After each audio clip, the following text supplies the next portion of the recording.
Ah, yes, NFC North preview here on Schein Time. And honestly, I can't get enough of this division. And, I got to tell you, I don't understand how Vegas is disrespecting the Chicago Bears. Did they miss the fact that the Chicago Bears won the division last year? Did they miss the fact that they beat the Green Bay Packers in the wild card round of the playoffs? Did they miss the fact that they almost beat the Rams and then they got better in the offseason? The Bears at plus 305 to me is just disrespectful. Now, that also means that's my favorite bets in the division. Bears plus 305 to win the NFC North? Yes, please, thank you. Are you kidding me? Bears over 9.5 wins? Yes, please, thank you. Bears to make the playoffs minus 108? Yes, please, thank you. The Chicago Bears being disrespected like this makes no sense. Sometimes you do have teams in the NFL that are flukish and you kind of know at the end of the day everything that could go right went right. We've talked about that for the New England Patriots. This is Caleb Williams' third year. It's his second year with Ben Johnson. He's only getting better. Caleb knows that he has to be more even and more dominant so he doesn't have to have all those games. He pulls a rabbit out of the hat late. He had 6 wins last year when they were trailing in the final 2 minutes of the game. And Caleb Williams is going to even out his play, be more dominant, and I think Caleb Williams is going to be an absolute superstar. Not good, not great, MVP caliber. That's what we're looking for out of Caleb Williams. That's what he's going to deliver.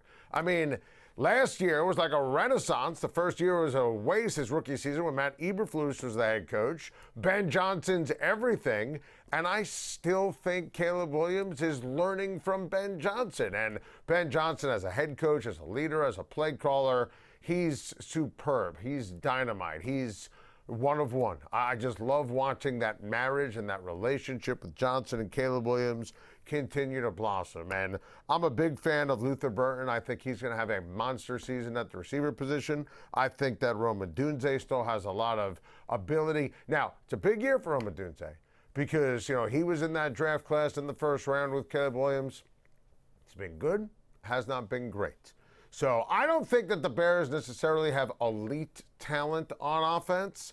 I think it's good, but I think Ben Johnson and Caleb Williams will ultimately, at the end of the day, have the ability to make them better. So I love the Chicago Bears over for wins. I love them to make the playoffs. I love them to win the division.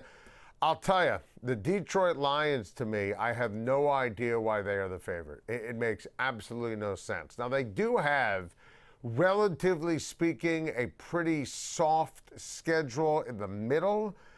I would not touch anything on this board. Seriously.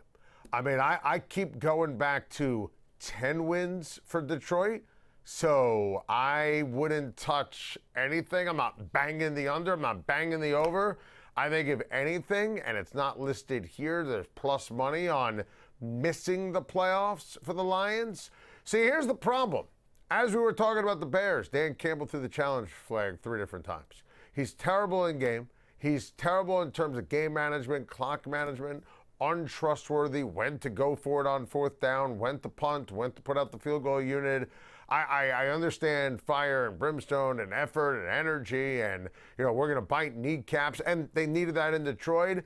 I just don't think he's a good X's and O's coach. Now, I do acknowledge the talent, and Jared Goff is, a top quarterback. I have him number 11, number 10 on my list for 2026. Really rock solid, wins a lot of games in the regular season. Very good to great, not a championship quarterback. Amon-Ra St. Brown is a stud. He's terrific. He's tough. He's clutch.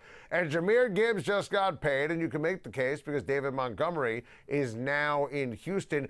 Gibbs is going to have the best year he's ever had.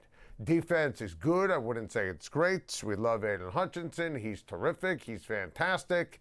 But I don't think this adds up to a championship team. Now, last year at this time, Lions fans went nuts on me, destroying me last year at this time when I said they wouldn't make the playoffs.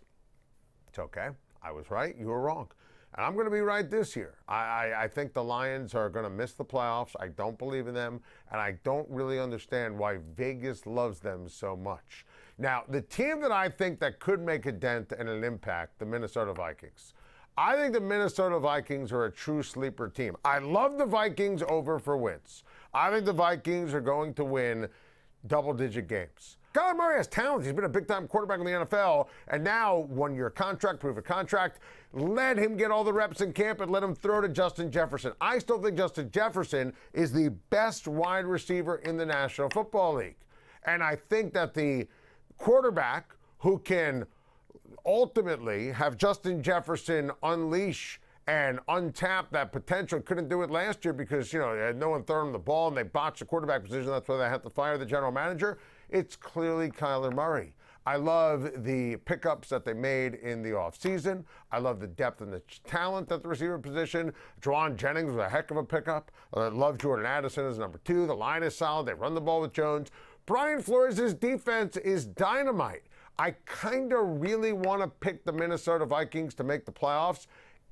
When they announce Kyler Murray is the quarterback, I probably will if I feel like there's enough time. But I love the over on wins for the Minnesota Vikings. The Packers. Boy, you have some really delusional fans of the Green Bay Packers. I mean, my goodness. The Green Bay Packers are going to miss the playoffs. I think Vegas is actually telling you this when you look at the over-under at 9.5. Oftentimes, Green Bay is a super popular team. They'll inflate the over-under for Green Bay. I love the under. I think Matt LaFleur is a terrific head coach. I think he's fabulous. I don't think this roster is very good. Plus, you're not going to have Micah Parsons for the beginning of the season. He's coming back from injury. He's clearly the best player.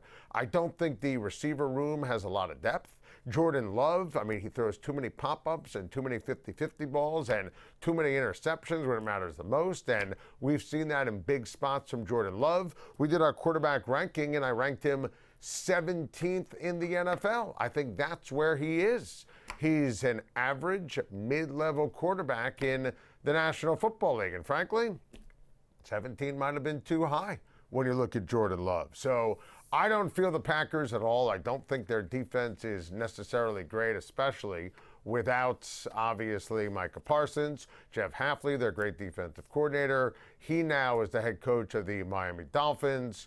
It just feels like something's amiss here when it comes to the Green Bay Packers.